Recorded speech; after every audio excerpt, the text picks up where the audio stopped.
All right, so we were talking about the Olivet Discourse where Jesus goes through and he's asked about what are the signs of all these things happening. Because Jesus told them after they were looking at all these stones of the temple and they're saying, look how beautiful it is. Herod just finished it. It's gorgeous. And Jesus said, hey, the day's coming where not one stone will be left upon another. They're all going to fall. And they're like, oh my, this is scary. This must be the end of time. So they asked Jesus, these four apostles, right? Anybody remember who they were? Yeah. John, Peter, James, Peter's brother, Andrew, very good. So they were there and they asked privately, hey, what is the sign of all this happening? And Jesus starts talking about a period of time called the beginning of sorrows. But then in the book of Luke, he says, but before the beginning of sorrows, he goes and starts describing a time called the time of the Gentiles or the fullness of the Gentiles. And it's equated to the days of vengeance. So the days of vengeance are what we kind of talked about last time. There is a time where God, out of vengeance for the rejection of the Messiah, is going to put a pause on Israel's timeline. And that's the time period where we see the times of the Gentiles or the fullness of the Gentiles. We remember back in the book of Daniel, God told them how many weeks are left. There's 50 weeks appointed to you, Daniel, and not 50 weeks of days, but 50 weeks of years. And he described those first 49 weeks of years. And then he says there's going to be a final week of years. Okay, and that final week of years is to be the time when God goes back to dealing with Israel. But before he deals with them, there was that time of the Gentiles, the fullness of the Gentiles. Again, I'm using both of those terms because both of them are used in the scripture. And again, they're also called the days of wrath. So after the days of wrath, after the fullness of the Gentiles, which I believe is triggered by the rapture of the church, we then enter that final week of Daniel. And that final week of Daniel is going to start with the beginning of sorrows. And halfway through it, there's going to be an event called the abomination of desolation. And then that triggers the beginning of the Great Tribulation. And at the end of the Great Tribulation is the second coming. Is everybody kind of up to speed on where we're at right now? Okay, so now we're going to look a little closer at this abomination of desolation and the great tribulation. So, the abomination of desolation, okay? So, Jesus tells them, he says they're going to deliver you to be tortured and killed. Those who worship Jesus during this time are going to be tortured and killed. They'll be betrayed by all sorts of people, including their family members, and they'll be hated by all people. So around the world, there will be severe hatred for anyone who identifies with Christ. That includes the people of Israel, because they claim to worship the God of the Scripture, and the people who have turned to Christ after the rapture, if my viewpoint is correct. And he says, good. What was going to happen to them? Like that was all To who? Who was he talking to? the apostles. Yes, he was talking to the apostles because they're saying What what was going to happen to them? Like before these things. before. Oh, you're saying like back in the old, like beforehand, like even before, like in their personal lifetime. Now, Yes. keep in mind two things. Number one, the apostles did believe that Jesus was going to return in their lifetime, right? And they did believe they were living in the end times. And technically speaking, they were, because they don't know when the fullness of the Gentiles were going to come in. They didn't even know what the fullness of the Gentiles was. Remember, they were very surprised by the Gentiles coming to salvation. They didn't realize that they're going to be part of the church. That's what we see in the book of Acts. And he tells them, even to the apostles, he says, you guys ought to pray that you're worthy to escape all these things. And then he tells them how to escape each one of those things. So that's the second thing we need to be aware of is even though he was talking to the apostles, he said there's a way out. Right? He wants to keep letting them know there's a way out. And the way out for the beginning of, for the days of vengeance was to flee Jerusalem. Whenever you see the armies come around, you take off and run. And then there's going to be another way out Whenever there's, again, if the rapture is correct, where he says, pray that you're found worthy to escape all these things and instead stand before the Son of Man. And then at the abomination of desolation, if you happen to still be there, there's another way out. When you see the abomination of desolation, you want to take off. So in each one of these events, each one of these major events, he says there's a way to escape. It would seem, again, the way that I'm reading this. So are we on the same page with that? So he was talking to the apostles. They were understanding that this could happen in their lifetime, and they were looking for these signs because they want to know what's the signs of his return. So he tells them there's going to be, again, during this time period called the beginning of sorrows leading up to the abomination of desolation, he says there's going to be false Christs and false prophets, and they're going to deceive many. And there's going to be so much evil in the world that there's going to be very little love. The love of many will wax cold. You will be overloaded with information of evil that it won't bother you anymore.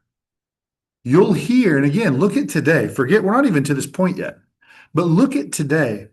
When there was something horrible, like a school shooting, the whole country froze while they tried to figure it out. Now we hear about a school shooting and we go about our day. Oh, that sucks. I feel bad for that family, and we move on. Because it's so common, because iniquity has abounded already. Imagine when it's so much worse.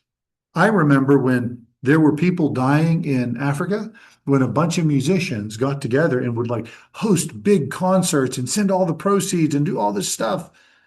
And now you might get one singer once in a while to do a charity. Nobody cares that people are being slaughtered.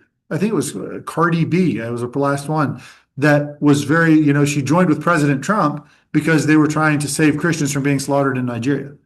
I mean, it's a rare thing, but back then it was much more common just in our lifetime, right? But despite all of this, despite the world going from bad to worse, and at this time the worst, the gospel will spread to the entire world. Back in the beginning of the book of Acts, the apostles were ready for Jesus to set up the kingdom. They were ready for him to return at the second coming.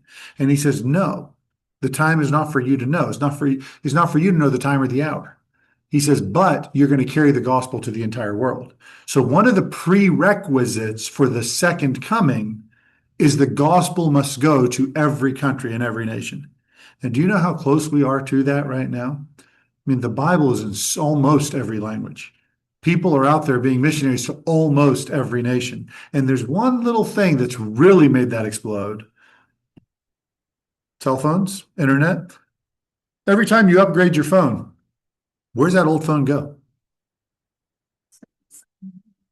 Sitting beside your lamp. When you upgrade it and they pay you for it, where does it go? Goes to iCloud, and all my phones, information from all those phones are on this new phone. Yeah, but I mean, where's the actual phone go? The physical phone. Well, if you want, you can drop it to Walmart and get $2 for it, and they'll send it to another country. There you go. That's the answer I'm looking for. Most of the phones you had, all your flip phones, if they're not destroyed and on the landfill, they're in another country. But almost all your smartphones, and think about how often the American upgrades their phone. Think about how often the European upgrades their phone. And all of your iPhone 2s, 3s, 4s, 5s, your Samsung Note 9, all the ones you think are old are everywhere. They're all over the world.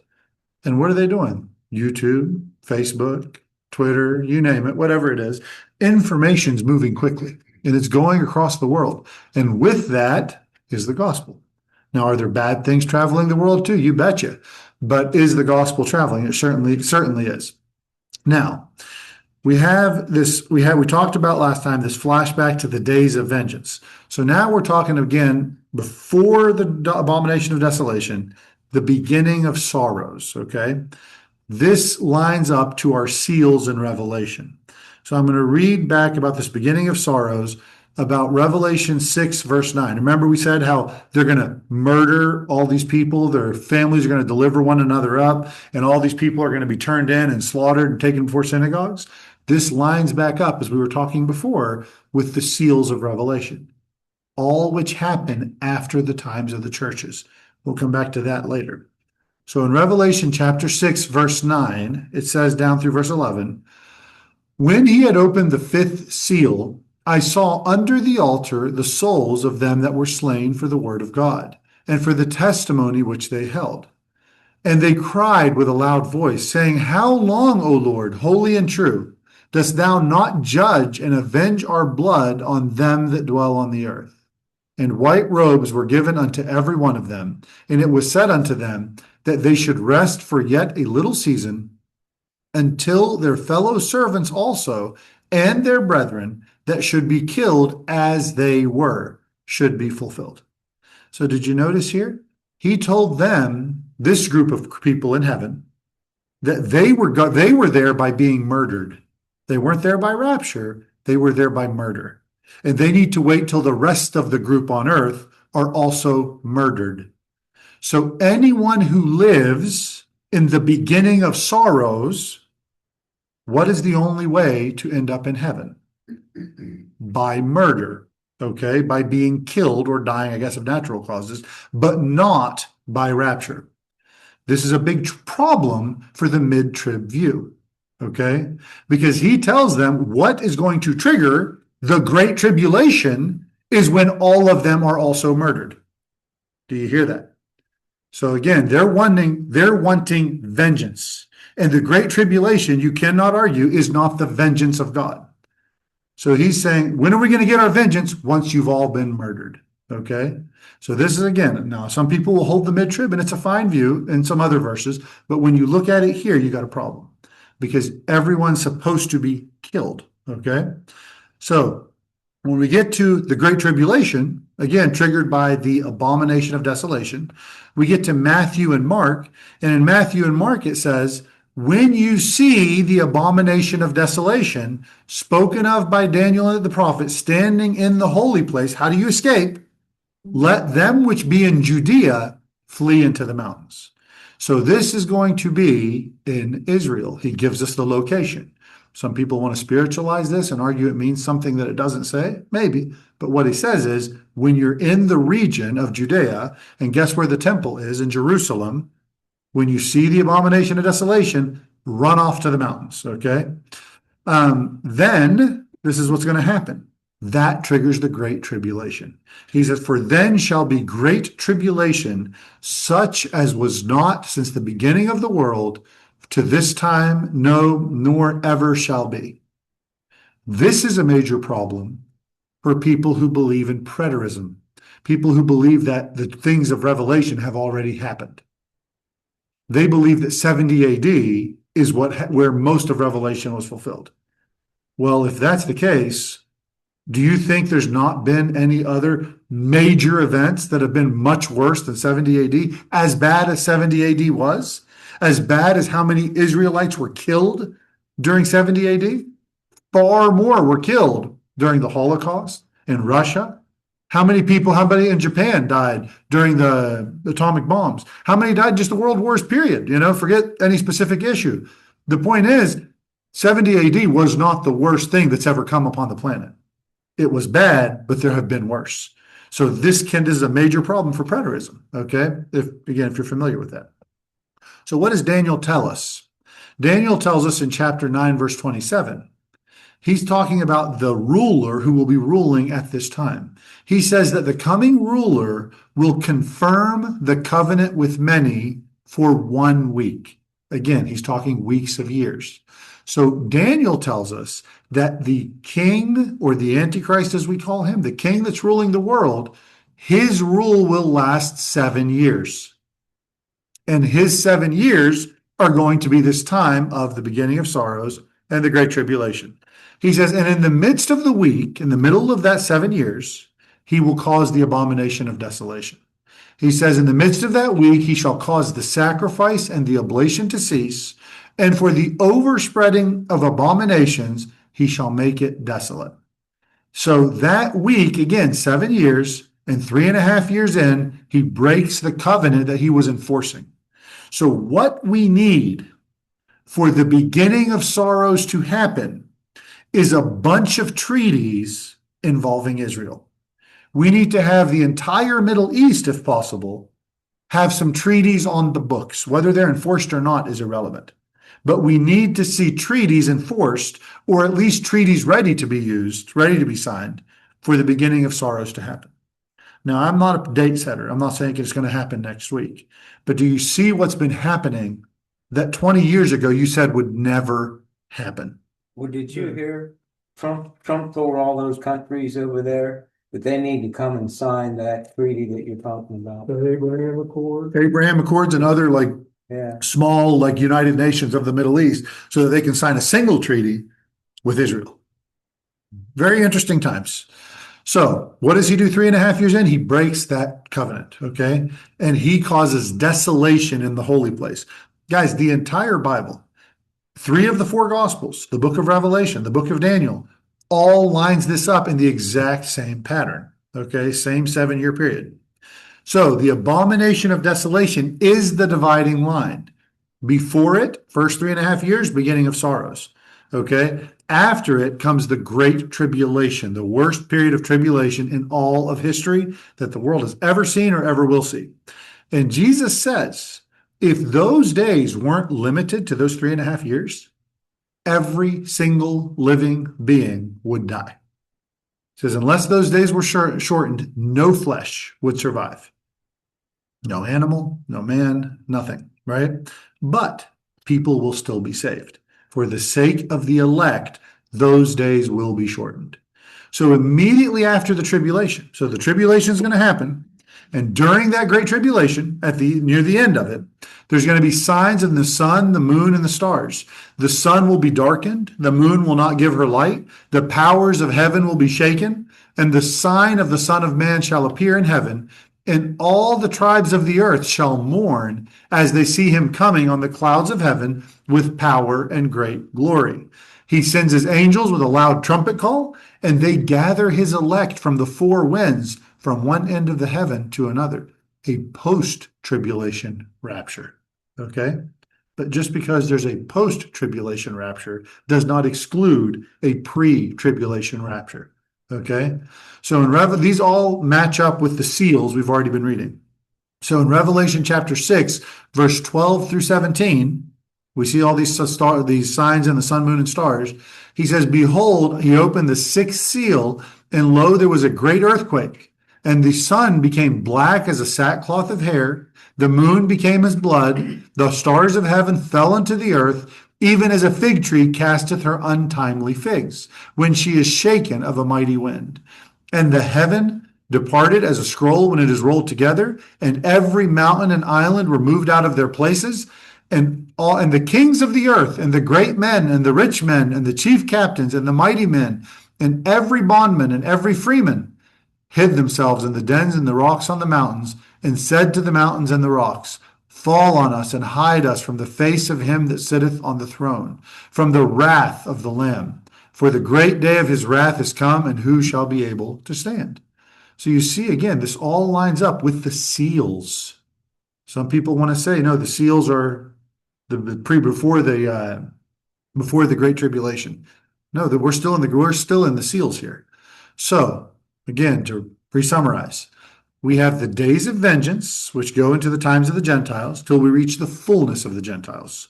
Then we have the beginning of sorrows, and the word sorrows is the birth pangs. And birth pangs, for any of you who have ever given birth, I have not, they continue to get worse and worse until the delivery, right? So it's parallel. What was that? Correct. Okay. Parallel to the early signs of the reign of the Antichrist. Then you have the abomination of desolation, which is the midpoint of that 7 years, which then leads us to the great tribulation, which is a time of distress that's never been seen. And the second half, of course, is that great tribulation. And that culminates, of course, with the final parts of it, which is the end of the seals, which in the 7th seal, we have all the other judgments, okay? So you have cosmic signs and then the visible return of Christ. Now, he talked about, I don't know if you paid attention there, that the way the the heavens are going to fall, like the stars are going to fall, it's going to be like figs falling from a fig tree in an untimely way. Okay? Yes, you. Go ahead. What's up? Okay.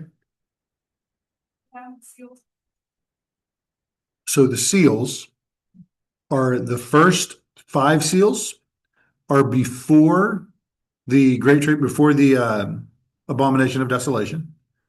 And then the fifth seal and the sixth seal on is in the great tribulation, based on whenever Jesus says that at that time the people of the earth will cry for the mountains to fall on them, right? When they see the signs in the sky during the great tribulation, is immediately after the tribulation of those days, they see all these signs in heaven and they cry for the mountains to fall on them. So we're already in the great tribulation by that point. And that correlates with the sixth seal. You with me? Okay. So after laying out the series of events in the Olivet Discourse, Jesus then gives us the parable of the fig tree. We had talked about this in the previous section, but we're going to talk about it a little more now. He says, learn the parable of the fig tree. When his branch is yet tender and putteth forth leaves, you know that summer is nigh. So likewise, when you see these things, know that it is near, even at the doors. Verily I say unto you, this generation shall not pass till all these things be fulfilled. So, at the very simplest level, the fig tree is a picture, it's an illustration, okay? So when you see a fig tree putting out its leaves, that especially over in the Middle East, summer's almost here. It's a very early leafing tree, okay? In the same way, when the generation who sees whatever this fig tree represents, this fig tree putting out its leaves, you need to know that all of those other things he just mentioned are also on the way, okay? That generation will not pass. They're going to see the whole sequence once they see the fig tree putting out its leaves. Now, that's the simplest level. Look for signs, right? But what is the fig tree? What does it represent? They call to tell us what the fig tree is about? So what does the fig tree represent? Well, the fig tree, again, has a deeper meaning in Scripture. A fruitful fig tree, whenever we talk about in the Old Testament. Good. Fear, insecurity, guilt. Okay, well, the fig tree in the Bible also means that it was a picture of peace and prosperity. So if I were to say, I want you to sit under your fig tree, that means I want blessings upon you, right? I want you to have everything you need. So in some Old Testament passages, it talks about the nation of Israel being like a fig tree. Well, say what you get. Or what? They can be pictures of peace and prosperity. Peace and prosperity. So the fig tree, again, like I said, is linked sometimes with Israel. Now, while Jesus was on his way to the temple, do you remember the story where he cursed a fig tree because he saw that it was all full of leaves and he went to pick fruit, but the time of fruit was not yet? He came to it hungry and he expected there to be fruit. Why? Do you think about that? That's kind of a weird story. It wasn't the time of figs. But for Jesus, do you not think the fig tree could make an exception? Right? Because the fig tree ought to know who he is, right? What nation ought to know who Jesus is? Israel, right? So they should always have fruit ready to go. Would you agree? If they knew their scriptures, right? So he says, he comes by, he looks at it, and he said, there's nothing but leaves. He says, let no fruit grow on you ever again. It's over for you. Okay. And they went to go to the temple. And what's Jesus do? He has what some people call a tantrum, but I would say righteous judgment, right? He gets very upset. He drives all the money changers out. He drives the animals away, right? All these other things. And he comes back. And of course, the tree is all withered up. Now, so he cleansed the temple. Now, the picture itself is pretty powerful. The fig tree story is sandwiching his cleansing of the temple. Okay? Nothing good can come of this temple. It's over. But then Jesus can restore it. Okay? So the tree from a distance looked good, looked healthy, right? There was a temple. Think about Israel. Looked good, looked healthy. The Pharisees were there. They're trying to study their scriptures. But it was empty of fruit, okay? The temple was impressive, but spiritually fruitless. Pretty simple analogy, right? So the nation of Israel was unfortunately in unbelief. And just as the fig tree withered, what did Jesus say at the beginning of this exact conversation was going to happen to the temple? Every stone is going to be pulled apart. Will that temple ever have believers come out of it? Not that one. It's been destroyed, right? It's gone. But it's not going to be cast out forever, right? The Old Testament promises that Israel will not be cast off forever. There will be a restoration for Israel, and the fig tree will bloom again. And remember, when they asked Jesus about the fig tree, he says, you just have to have faith, right? The fig tree can grow. You'll see things come back.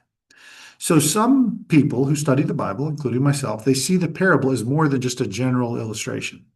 Because the fig tree is sometimes used symbolically for Israel, then this parable, there's the hint that when Israel begins to bud as a nation, when it begins not just to bud as a nation, but has a potential future. You guys, when Israel was first formed or reformed as a nation in 1948, did any of the other nations think it would last a week?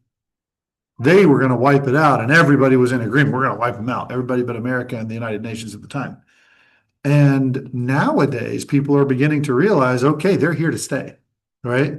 Even though they're one of the most hated peoples in the world. But still, people are realizing that we can't, there's no way to stop them. We need to start making agreements with them. Peace agreements, right? The Abraham Accords and other things. So, is Israel beginning to solidify as a nation? Is it beginning, and again, you're going to have to decide this for yourself, is it beginning to bud as a nation? Still no fruit. There are some Messianic Jews, but is it beginning to bud as a nation? Now, again, what event is the fig tree putting forth its branches? Is it when Israel was born as a nation? Because that would start the generation that will see these things, 1948, which means we have a definite timeline by 2048 if a generation's 100 years, right? I don't believe in date setting because we don't know what is considered budding. Is it when they got control of Jerusalem in the 70s? Maybe, but still Jerusalem's half controlled, not by Israel, right? There's a large group that's not there. Maybe that's not it. Is it when the temple is built? Is that when it's budding? I don't know. I do not know. But what I do know is that I see Israel solidifying its position. And again, through the current U.S. administration, actually making peace with the people who prevent it. And you think about what's happened with Palestine, with Hamas, with the West Bank, with PLO and stuff like that. All of this stuff is leading towards Israel's growing power to the point where they could rebuild their temple. Whenever, again, but whatever the budding refers to, which I tend to believe it is Jerusalem being back under Jewish control, because he talks about how Jerusalem will be trodden down by the Gentiles until the fullness of the Gentiles is up. That's why I think that generation that saw it in the 1970s is the one that doesn't pass. But that doesn't tell you that it's going to be in 2070. Could happen anytime. But that's what I tend to believe, but I don't know. Okay? So, regardless what you think, again, the days of vengeance, because Israel is now in control of Jerusalem, the days of vengeance have come to a close. We're at the end of the times of the Gentiles, the end of the fullness of the Gentiles. And so we are now waiting for the sanctuary to be rebuilt, whether it's a full-blown temple, I believe it will be, or a tabernacle, which it might be. That could happen anytime once they have a location. Okay. So have we reached the fullness of Gentiles? We are in that period. We're in that period of that generation. If Jerusalem being back under Israel's control, if that is the generation that will not pass, we are in the generation that will see the fullness of the Gentiles. Does that make sense? Yeah. So we're sometime in that time period. So that's the basic idea there. Okay, we'll take a little 5-minute break here, and then we'll pick back up with another little reference to the Song of Solomon.